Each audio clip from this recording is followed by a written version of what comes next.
back to the Chattable podcast, where we learn real English in real life and have fun and be proud. It is fantastic to be back. And today we're doing something a little different. Usually we look at these big concepts or abstract ideas, but today we are getting very, very physical. We are. We're talking about the one thing that every single person listening to this episode does every single day, usually multiple times a day. Right. We're talking about food, but, and here's is the hust, we aren't talking about recipes.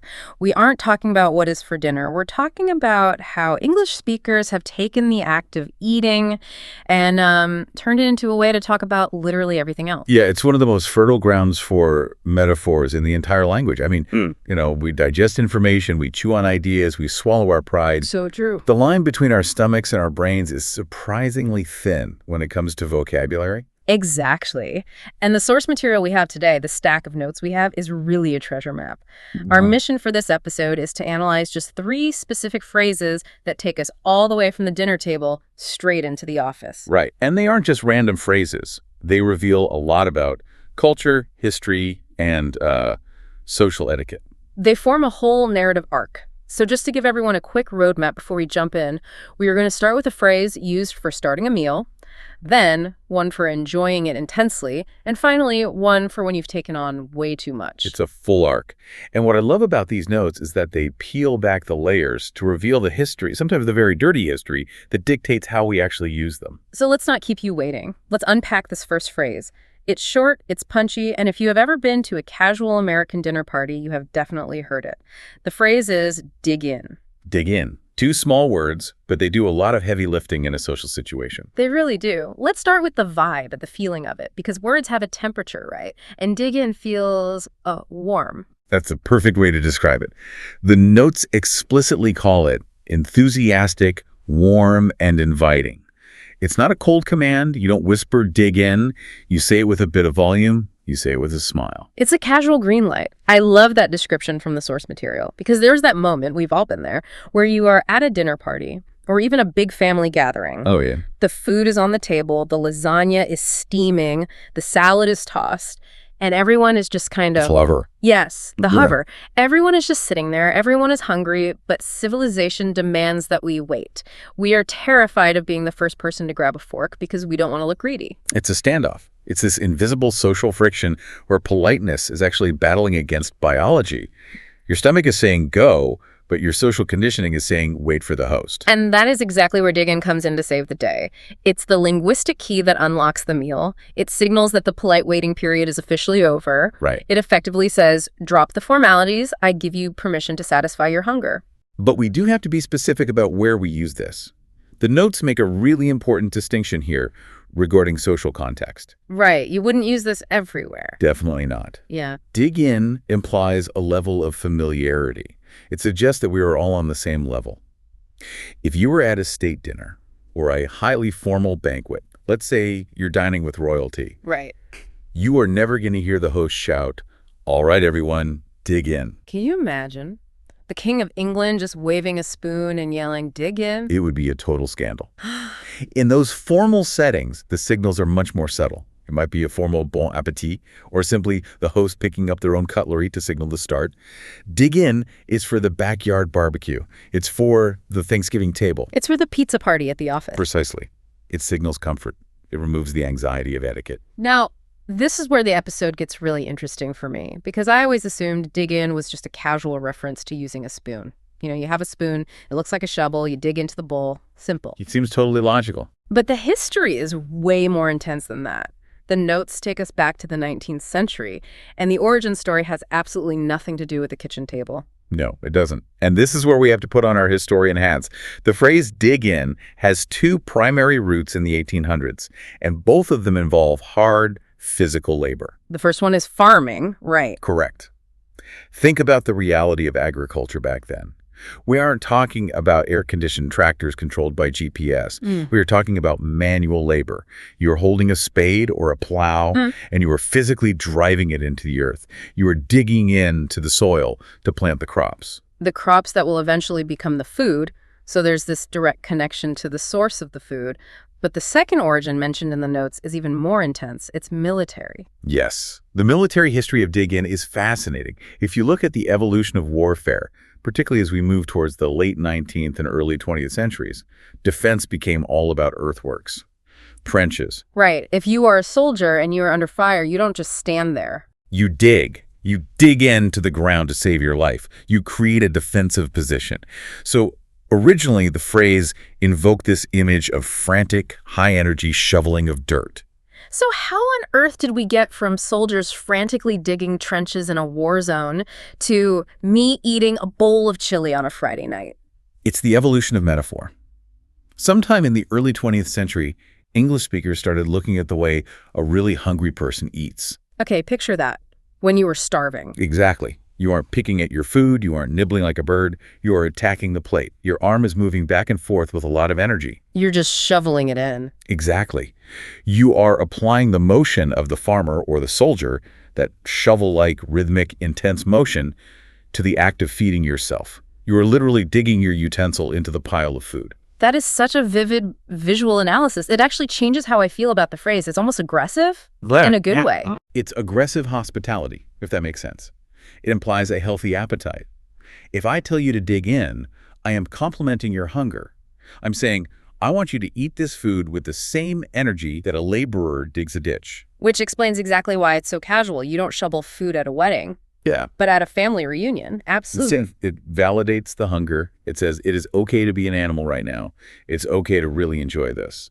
Let's look at a concrete scenario to help you visualize this. The notes provide a really nice setup here. Right. The scene is a big family dinner. Let's say it's the Lunar New Year, which is the example in the text. Okay, so let's set the scene. The host has been cooking all day. The kitchen is hot. The sensory details here are amazing. The smells of dumplings, noodles, fish. The table is absolutely groaning under the weight of the plates. And you have that tension we talked about. Everyone is sitting around the round table staring at the food, waiting for the signal, waiting for permission. And the host stands up, maybe gestures with their hands, and delivers the line. Since we have all the dishes out on the table, let's all dig in and celebrate the Lunar New Year. Let's all dig in. It is a clear call to action. It really is. It means stop looking and start eating. And the context of the Lunar New Year is important there, isn't it? Because that is a feast. Exactly. You rarely say dig in if you are serving a single tiny appetizer. Dig in implies abundance. It implies a pile. You dig into a mountain of food. And it implies community. Notice the word let's. Let us dig in. It's a communal activity. We are all going to do this work, the work of eating together. So the takeaway for you listening is pretty clear on this one. If you are hosting a casual gathering and you want to break the ice, dig in is your best friend. It cuts through the awkwardness instantly. It transforms the room from a waiting room into a dining room. Okay, so we have started the meal. The green light is on. Everyone is eating. Now we move to the second phrase in our roadmap. And I have to say this one is a personal favorite, although it is a little bit, well, it's a little bit messy. It is. We are moving from the start of the meal to the intense enjoyment of it. The phrase is finger licking. Finger licking. Just saying it, you can almost feel the grease on your hands. It is a very sumptuary phrase. The notes describe the vibe here as casual, descriptive, and a little messy. Let's analyze the literal meaning first, because sometimes idioms are abstract, but this one is really grounded in reality. It is entirely literal. It refers to food that is covered in sauce, salt, seasoning, or grease. And crucially, it refers to food that you are eating with your hands. Right. This is not for fork and knife dining. No. If you are eating a steak with a knife and fork, your fingers should remain clean. Finger licking applies to a specific category of food. Ribs, wings, burgers, fries. Foods where the flavor physically transfers onto your skin. Now, in a strict etiquette sense, licking your fingers at the table is a big no-no. It's bad manners. In traditional formal etiquette, yes, you're supposed to use a napkin. If your hands get dirty, you wipe them on the cloth. But this phrase flips that logic on its head. It does. It turns the breach of etiquette into a massive compliment to the chef. The implication is that the food is so good, the flavor is so irresistible that you do not want to waste a single drop on a napkin. You would rather violate social norms and eat the evidence off your own hands than let the napkin have it. That is the core of the compliment. It signifies an intense, primal enjoyment. You are so lost in the flavor that manners are secondary to the taste. It's saying this sauce is worth the indignity. Now, this phrase has a really cool pop culture history. The notes mention that people have obviously been licking their fingers since the invention of sauce, but the phrase itself exploded into the common vernacular in the 1950s. Yes. And we can't talk about the history of this phrase without talking about one of the most successful marketing campaigns ever. We are talking about KFC. Exactly. Kentucky Fried Chicken. In the 1950s, they adopted the slogan, "It's finger-licking good." And we have to look at why that was so revolutionary. Think about the 50s in America. It was the era of sanitization. Everything was becoming clean, plastic, modern, convenient. TV dinners, canned soup, everything was tidy. Exactly. And here comes this fast food chain selling a bucket of fried chicken. It is greasy. It is messy. You eat it with your hands. It is the absolute opposite of the clean, modern aesthetic. So instead of apologizing for the mess, they leaned into it. They celebrated it. They told the consumer, the mess is the point. By saying it's finger-licking good, they reframed the grease as evidence of quality. If it wasn't messy, it wasn't good. It's genius, really. It gave people permission to be messy. And it cemented the phrase in the language. Before the 50s, you might describe the action. But after that historical boost, finger-licking became a compound adjective. You could say something was finger-licking delicious. It carries that nostalgia now. It sounds like comfort food. It does. It sounds like a summer picnic. Speaking of usage, the source material gives us some very specific rules and warnings here. There is a learner tip that lists what foods this works for, and more importantly, what foods it doesn't work for. This is crucial for you as a listener, because metaphors have rules. So, the list of foods that work: pizza, wings, ribs, fries. All handheld, all savory. And the don't rule. The notes explicitly warn the listener never ever to use this to describe soup. Please don't. Imagine saying, "This soup is finger-licking good."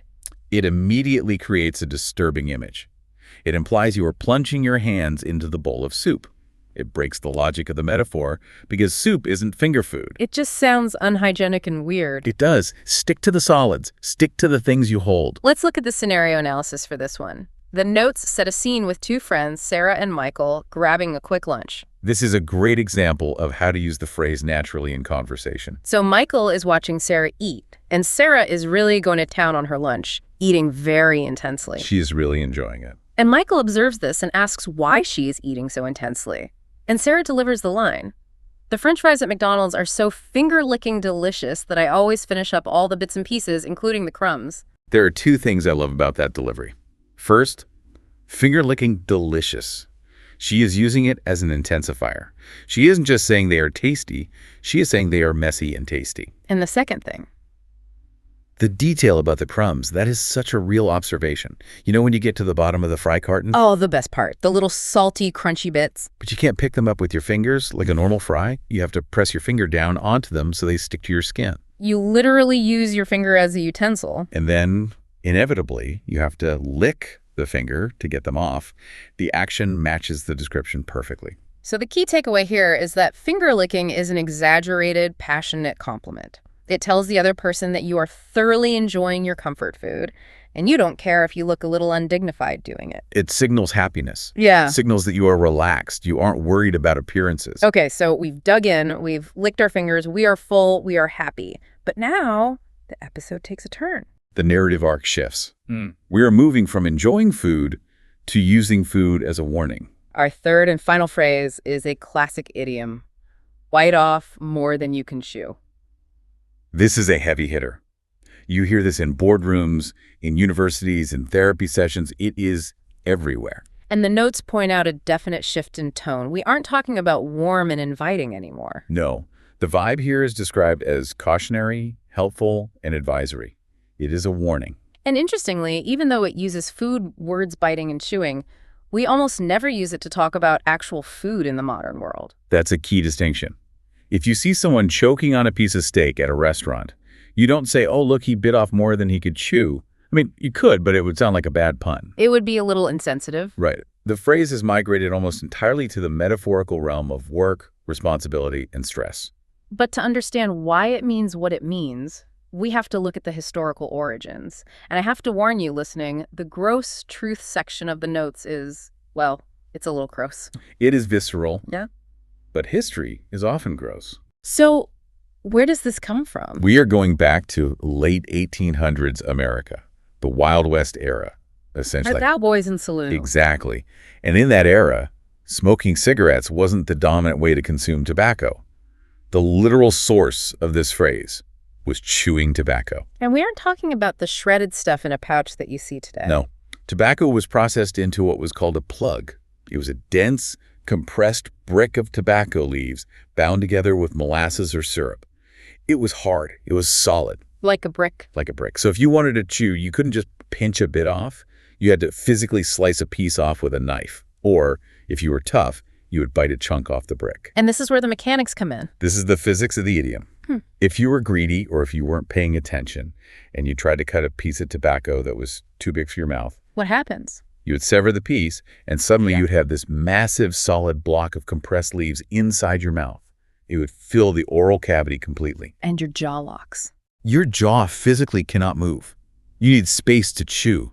You need to be able to move your mandible up and down to grind the substance.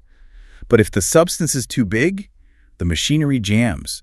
You were stuck. That is terrifying. You literally cannot chew. You cannot swallow. You cannot speak. You are just stuck with this mouthful. You are incapacitated by your own greed. You took more than your capacity could handle. That is such a powerful image. It's not just that it's hard to chew. It's that it's physically impossible to chew. And that is exactly why the metaphor stuck. It describes a situation where you are paralyzed by excess. So let's fast forward to today. How did we get from a mouthful of tobacco to a desk full of paperwork? Well, it is a perfect mapping. The transition moved from physical jaw locking to psychological overwhelming. So instead of a tobacco plug, it's a project. Exactly. The current modern definition in the notes is taking on a task, project, or responsibility that is too difficult or large to handle. It's about bandwidth. Just like your mouth have a physical volume limit, your brain and your calendar have a limit. And when you cross that limit, you have bitten off more than you can chew. You are stuck. You can't process the work. You can't finish it. You are just holding it, paralyzed, like the guy with the tobacco. We hear this constantly in professional contexts, workplaces, schools. All the time. It is the go-to phrase for burnout. The notes mention it's also used for life advice for stressed friends. It's not always a criticism from a boss. Sometimes it's a friend looking out for you. That is a really nice nuance. It could be a highly protective phrase. If I see you working until midnight every night, looking pale and stressed, and I say, hey, don't bite off more than you can chew, I'm not saying you aren't talented. You're saying you're human. I'm saying the task is too big for anyone. It shifts the blame from your ability to the size of the load. Let's look at the scenario analysis for this one. The source material gives us a really sophisticated example here, highlighting what they call the double idiom. Oh, I love a double idiom. It's like a combo move in a conversation. So the scene is a busy office. We have a character named Jenny. Poor Jenny. Jenny is working overtime. She is stressed. She probably has 3 coffees on her desk. But despite all that, she is actually thinking of agreeing to another task. She is the classic overcommitter. She thinks she can do it all. And then her coworker, Mark, steps in. He's the voice of reason. He's giving the advice. He's the seasoned professional of the office. Exactly. And here's what Mark says. Listen to this delivery carefully. I know David asked for your help on his project last week, but given that you already have a lot of work on your plate, I'd say don't bite off more than you can chew. Did you catch the first idiom in there? On your plate. On your plate. Another food metaphor. It means things you are currently responsible for. So he sets up the image of a plate that is already full. It's heaping. It's overflowing. And then he hits her with the main phrase. Don't bite off more than you can chew. If your plate is full and you take another bite, you are going to choke. It creates a complete, cohesive, visual narrative of her workload. It is undeniable logic. And the takeaway here is that Mark is giving a polite, visual way to save someone from burnout. He isn't being mean. He isn't saying, Jenny, you are bad at your job. He's saying, Jenny, look at the physics of the situation. You simply cannot fit more in. It is a way to intervene without hurting their feelings. So we have really been on a journey today. We started with the high energy of dig in. The invitation, the charming roots, the trenches, the energetic shovel motion. Then we got messy with finger licking. The intense enjoyment, the KFC pop culture revolution in the 50s, and the strict rule against using it for soup. And we ended with the cautionary shift in tone of bite off more than you can chew. The gross truth of the tobacco origins and the modern warning against overcommitment and psychological overwhelm. It really shows how deeply food is embedded in our language. We don't just eat food, we think with it, we speak with it. It's entirely true. These phrases allow us to express complex social cues, welcome, pleasure, and caution, using something we all understand intuitively. We all know what it feels like to be hungry, we all know what it feels like to taste something amazing, and we all know what it feels like to have a mouthful that is just physically too big. So for you listening right now, remember that using these phrases helps you sound more natural. It shows you understand the culture, not just the vocabulary. It adds color. It adds history. When you use these phrases, you are tapping into centuries of agricultural, military, and social history. Whether you are at a dinner party telling guests to start, or in a board meeting telling a colleague to slow down, these idioms are power tools. Absolutely. You just have to use them wisely. Before we go, I want to leave you with a final provocative thought. The notes actually pose a really fascinating question for us to mull over. And since we were talking about chewing, mulling over is highly appropriate. It is. Mulse originally meant to grind into powder. Yet another food metaphor. It never ends. But here is the question for you to explore on your own. We use dig in to start happy occasions. We use bite off more than you can chew for stressful ones. Why do we use the act of eating to describe our work habits so often? It is a really deep question. Is it because work, like food, sustains us? Is it because we need it to survive? Or is it the darker side? Is it because, if we aren't careful, work consumes us? Are we the eater or are we the food? That is something to think about the next time you are sitting at your desk with a sandwich in one hand and a mouse in the other. Are you digging in or are you biting off more than you can chew? Balance is key, in eating and in working. That is it for this episode of the Chattable podcast. I hope you enjoyed this episode into the delicious and dangerous world of food idioms. Thanks for listening, and we will catch you next time. Goodbye, everyone. Bon appetit.